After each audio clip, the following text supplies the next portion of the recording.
지난 금융위기 이후에 긴축 사이클 그리고 그걸 풀어가는 완화, 그때 당시의 순서하고 지금 동일하게 가고 있거든요. 그러면은 금리 마지막 인상이 나오고 난 이후에 첫 번째 금리 인하, 그 사이에 나오는 거는 QT의 감속입니다. 이번에도 그게 과연 언제 나오느냐. 그래서 오히려 인하에 대한 힌트 보시는 것보다도 QT의 감속을 과연 연준이 언제부터 시작을 할 거냐에 대한 얘기, 거기에 좀 집중을 하시는 게 어떨까 싶습니다.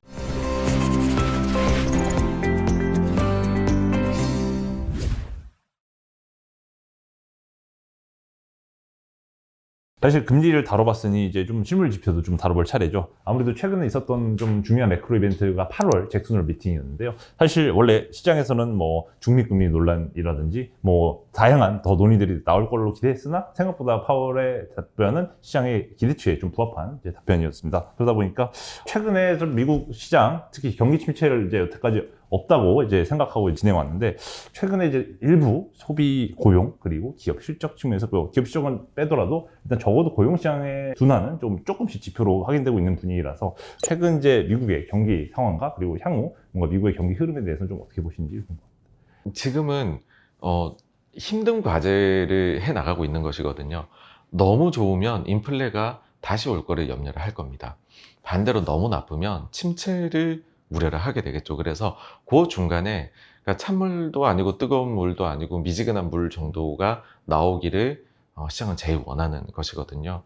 그랬을 때의 지금의 고용은 몇 달 전까지만 해도 사실 되게 뜨거웠다면 지금은 많이 식어왔죠. 근데 식었다라고 해서 이게 차가워졌느냐라고 하면은 지금은 이제 미지근한 수준으로 가고 있다. 아직 약간 뜨거워요. 아직 약간 따뜻한데 미지근하게 가고 있고, 그 다음에 그러니까 요거는 이제 기준을 한번 말씀을 드려볼게요. 우리가 데이터를 보다 보면 어떤 때에는 맨날 오르고 내리는 것만, 또 예상치 대비 잘 나오고 못 나오는 거, 전월 대비 높아지고 낮아지는 것만 보는 경향들이 생겨요. 근데 절대적으로 어느 정도 수준이 괜찮은 거냐라고 했을 때에는 월간 고용 순증이 이번에 한 10만 후반 정도 나왔습니다. 3, 40만 나오다 떨어져가지고 걱정들을 하시는 것 같은데, 근데 기준 제시한 게 있어요. 파월 의장은 경제가 뜨겁지도 차갑지도 않게 하는 월간 고용 순증을 본인들이 계산한 건 아닌데 전문가들이 계산한 걸 평균해 보면 월간 한 10만 정도를 보는 것 같다고 얘기를 한 적이 있고요. 바이든 대통령은 15만이라고 얘기한 적이 있어요. 최근 3개월치의 평균이 15만입니다. 그러니까는 제가 볼 때는 이게 10만 아래로, 그러니까 평균 10만이니까 막 5만이 나올 수도 있고 15만이 나올 수도 있고, 그래서 평균 10만, 이게 몇 개월 연속으로 우리가 이동 평균을 했는데 떨어지기 시작을 하면 그때부터 고용이 이젠 너무 차가워지는 거 아냐를 걱정하게 되지 않을까. 그때까지의 숫자는 미지근한 숫자다라고 생각을 하고요.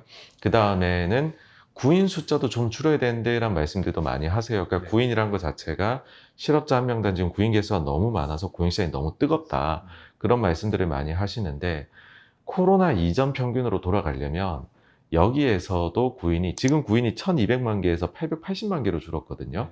근데 구인이 여기에서 거의 한 500만 개, 600만 개 정도는 더 줄어들어야 과거 평균으로 돌아갑니다. 그러니까 아직 내려갈 게 9만리가 남아있다. 이거 그렇지 않고 그냥 딱 균형점이 1대1만 되려면 어떻게 돼야 되느냐라고 하면은 지금 200만 좀 더 내려가면 되거든요. 근데 그렇다라는 말은 지금까지 온 거에 상당 부분만큼 더 가야 된다는 거잖아요. 그러니 이건 역시 약간 아직은 더 뜨겁다, 더 차가워질 여지가 있고, 그 아래로 내려갔을 때야 비로소 이제 우리가 너무 차가워지는 걸 고민해야 되는 거 아니야? 그러니까 이게 지금요, 노말로 우리가 정상 상태로 돌아가고 있는 과정이다, 그렇게로 보셔야 될 것 같고, 다음으로는 소비입니다. 그러니까 최근에는 이제 또 반대로 차갑게 식어가는 거 말고 경기 재가속화론이 나오고 있거든요. 그래서 이게 왜 나왔냐라고 하면 소매 판매 데이터가 너무 7월 달이 좋았었고, 그러다 보니까는 몇몇, 특히 이제 GDP 나오라고 애틀랜타 연은에서 나온 자료가 있는데, 여기가 한때는 5.9까지도 예상을 했어요, 지금. 3분기 GDP 성장률에 대해서. 그러다 보니까는 경기 재가속화되면 인플레 또 오고 난리 나는 거 아니야. 이렇게로 되는데, 저는 소비에 대해서는 그렇게까지 뜨거울까라는 생각을 하고 있어요. 그러니까 되게 차갑지도 않을 거다라는 생각은 해요. 왜냐하면 고용이 받쳐주고 있으니까. 내 일자리 갖고 있고 임금이 들어오고 있는데 되게 차가워지기는 어려울 것이다. 인데 그렇다고 이게 재가속화될 정도의 환경이냐라고 했었을 때에는 그렇진 않다라고 생각을 합니다. 왜냐하면은 임금 상승률은 둔화가 확실히 되고 있어요. 그 다음에 또 한 가지가 빚내 가지고서도 미국인들은 소비를 하는데 그 가게 빚 내는 것도 지금은 속도가 엄청나게 둔화가 됐습니다. 그러니까 이게 실리콘밸리 은행 사태 이후로 이제 대출 태도가 깐깐해지니까 그런 거거든요. 그리고 이제부터는 각자금 대출도 원래는 안 갚아야 되는 줄 알았는데 법원 판결 때문에 갚아야 되잖아요. 그런 점에다가 뭐 이민자들도 조금씩 들어가기 시작을 했고, 그러면은 사실은 이게 소비가 뜨거울 정도가 나올 것이냐라고 하면은 그런 환경에선 저는 그렇게 뜨거운 환경까지는 나오지 않을 거다 생각이고, 7월 달에 소매 판매가 왜 잘 나왔느냐라고 했었을 때에도 좀 계절적이거나 일회적 요인들이 꽤 많지 않았을까. 시장이 크게 세 가지를 봐요. 첫 번째는 뭐냐 하면은 7월 초에 미국은 휴가 시즌이 있는데 그때가 이번에 코로나가 완전 풀린 게 처음으로 반영된 거다라는 얘기죠. 그러니까 작년에도 그러기는 했는데 작년은 항공편이 없었어요. 아직까지 공급망 교란이 덜 풀렸었거든요. 그 다음에 7월에 이제 초중순에 들어오게 되면 아마존 프라임데이가 있는데 미국도 경기가 좀 둔화되고 주머니가 좀 얇아지니까 온라인으로 미리 엄청 샀다는 거죠. 그게 싸니까. 그런 가능성이 있지 않겠느냐 하고, 마지막으로는 뭐 바비하고 오펜하이머 이런 효과, 그 다음에 타일러 스위프트 얘기 많이 하잖아요. 그러니까 공연이나 시네마가 생각보다 너무 좋았다라는 얘기도 합니다. 그래서 이런 요인들은 차근히 좀 지켜보면서 판단을 해도 제가 볼 때는 늦지 않다라고 봅니다. 알겠습니다. 경기 침체 가능성에 대해서 어쨌든 기준점 제시를 해주셨고, 일단 구인수 기준으로도 좀 더 줄어야 된다. 아직 물이 좀 뜨거운데 아직 미온수로 가기까지는, 정상으로 돌아가기까지는 시간이 좀 남았다. 그래서 계속 데이터를 좀 예의주의하시면 좋을 것 같습니다. 연초만 하더라도 실리콘밸리 은행이 사실 파산하고 이제 크레딧 스위스도 이제 휘청거리면서 어떻게 보면 금융시장에 대한 불안감도 많이 높아졌다가 최근은 많이 잠잠해졌는데요. 앞으로 당연히 이제 경제지표 추이를 보셔야겠지만, 그래도 시장 현재 페드워치 기준으로는 내년 5월 이후로는 이제 기준금리 인하를 기대하고 있습니다. 그러다 보니까 투자자분들은 이제 내년 투자 포트폴리오를 짜실 때 금리 인하를 좀 상정하면서 좀 시나리오를 짜셔야 될 것 같은데, 이에 대해서는 좀 어떻게 조언을 해주고 계신가요? 일단은 요 부분은 연준이 예전에 어떻게 움직였냐부터 우리가 봐야 될 것 같아요. 그러니까 연준이 마지막으로 금리를 인상한 이후에 평균적으로 첫 번째 금리 인하가 나올 때까지 얼마간의 시간이 걸렸냐라고 하면 11개월이 걸렸습니다. 그러니까 만약에 지난번에 인상이 마지막이었다, 예, 라고 그러니까 해버리게 되면은 내년 중순 정도가 되면은 인하가 나올 수도 있겠네, 뭐 이런 얘기를 우리가 할 수가 있게 되는 거겠죠. 실제 이런 얘기를 연준 위원들도 나와서 합니다. 인하에 대해 얘기를 하면 대부분은 뭐 올해는 기대하지 말아라, 뭐 내년도 기대하지 말아라 이런 얘기도 하지만은 몇몇 위원들은 나와서 우리가 평균적으로 과거에 했던 것 약 1년이 최초의 기준점이 될 거다 이런 얘기를 하거든요. 그래서 그거가 일단 기준점이 될 것 같고요. 근데 그 시기가 그러면 더 늦어질 거냐 빨라질 거냐, 이걸 우리가 어디에서 판단을 내려볼 수 있느냐 하면, 과거에 지난 금융위기 이후에 긴축 사이클 그리고 그걸 풀어가는 완화 사이클이 있었잖아요. 하나의 사이클이 나왔는데 그때 당시의 순서하고 지금 동일하게 가고 있거든요. 그러면은 금리 마지막 인상이 나오고 난 이후에 첫 번째 금리 인하, 그 사이에 나오는 거는 QT의 감속입니다.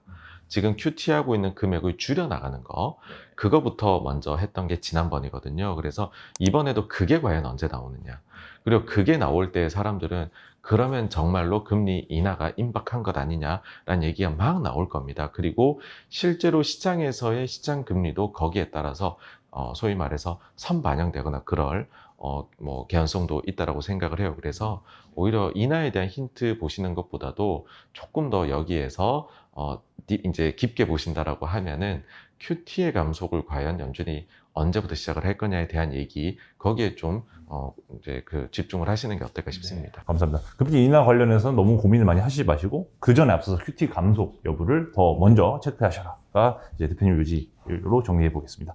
또 이것도 여쭤보고 싶습니다. 사실 이제 미국에 이어서 이제 세계 경제 양대주인 G2인 중국이 최근 부동산 위기 가능성이 계속 점증되고 있고, 당연히 중국 정부도 그에 대응한 이제 부양책이라든지 아니면 금융위기라든지 다른 큰 위기로 확산되는 걸 막기 위한 조치를 내놓고 있는데요. 사실 역사적으로 한국의 코스피 지수는 한국의 수출과 그리고 환율에 되게 민감하게 반응하는 특성을 보여왔는데, 아무래도 국내 수출 환경 자체가 중국은 부동산 위기로 내수가 좀 가라앉는 이제 모습이고, 일본은 뭐 엄청난 역대급 엔저를 지금 기록하면서 한국 수출 시장에서 또 여전히 계속 경쟁적인 관계를 유지하고 있는 모습을 보여주고 있는데, 그러다 보니까 이 중국의 최근 부동산 위기 그리고 일본의 막대한 엔저 현상이 한국의 그 수출 그리고 한국의 경제와 이 주식시장에 어떤 영향을 줄 거라고 보시나요? 그러니까 그 과거하고 좀 달라진 점, 그러니까 우리가 왜 과거에는 V자 반등을 항상 했었는데 이번엔 좀 그러지 않을까. 저희가 한번 요인을 짚어보게 되면 말씀해 주신 그 두 가지가 들어갑니다. 그러니까 첫 번째는 보통 위기 상황이 오게 되면 그러면 엔화는 엄청 강세로 가고 원화는 약세로 가서 글로벌 시장에서 우리가 일본 제품에 대비해서 가격 경쟁력이 급격하게 생겨나거든요. 근데 이번엔 그게 없었다라는 게 첫째고, 그 다음에 두 번째는 중국이 또 이제 경제 규모가 커진 이후로 특히 금융위기 이후로 보게 되면은 그때 당시에 돈을 굉장히 많이 풀었었거든요.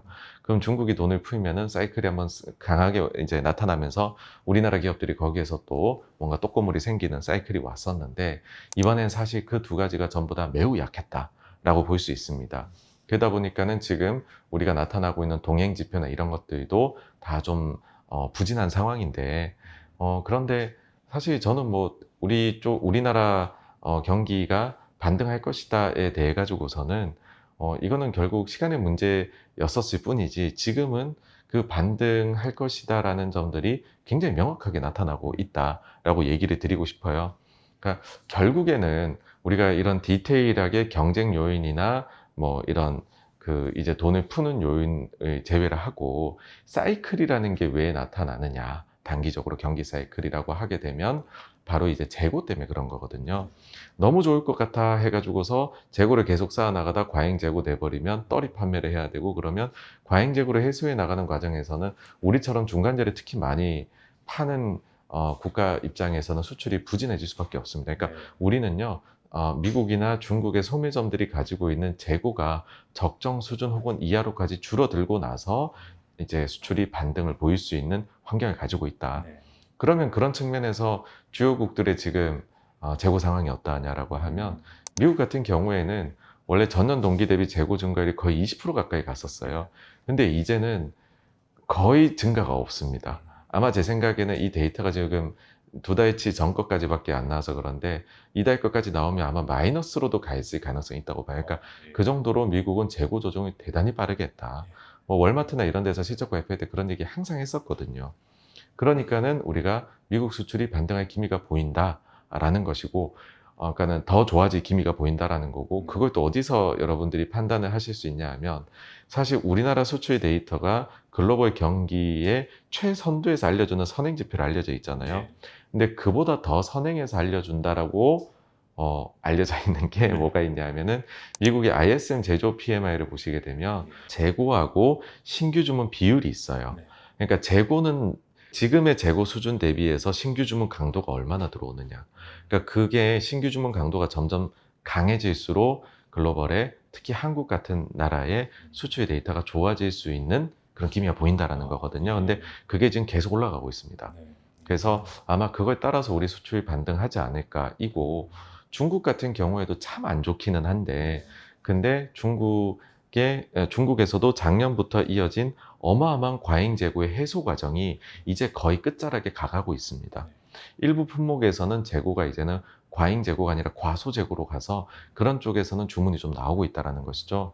거기에다가 지금 중국이 거의 매일 나오고 있는 이 경기 부양책, 결국에는 이것이 과거만큼 한 방에 화끈하게 안 나와서 좀 불만족스러운 것 뿐이지, 결국은 시차를 두고 이것도 경기에 반영이 될 것이다라고 생각을 하고요. 이미 보시게 되면은 중국의 몇몇 그 구매 관리자 지수 같은 경우에는 반등, 그 다음에 예상치 대비 높은 숫자가 나오고 있거든요. 그래서 저는 이런 것들을 타고서 결국 우리 수출 경기도 좋아질 것이다. 최근에 나온 또 수출 데이터 8월 거 보게 되면 7월은 되게 별로였거든요. 왜 그러냐면 7월은 우리가 열흘 간격으로 수출 데이터를 발표하는데 그 열흘 단위로 점점 나빠졌었어요. 근데 8월은 열흘 간격으로 점점 좋아지고 있거든요. 그래서 수출의 강도도 이제는 좋아지는 것 아니냐라고 생각을 합니다. 네, 지금까지 또 중국 그리고 미국 위주로 수출 한국이 잘할 수 있을지 없을지 살펴봐 주셨는데요. 이 한국 수출이 보통 글로벌 제조업의 이제 선행 지표로 알려져 있는데, 그에 앞서서 미국 ISM 제조업 지표의 또 재고와 신규 주문 사이의 강도를 또 체크해 보자 말씀 주셨고, 중국 같은 경우도 결국 지금 쌓여가는 부양책이 시차를 두고 효과를 낼 것이다 이렇게 말씀을 주신 것 같습니다.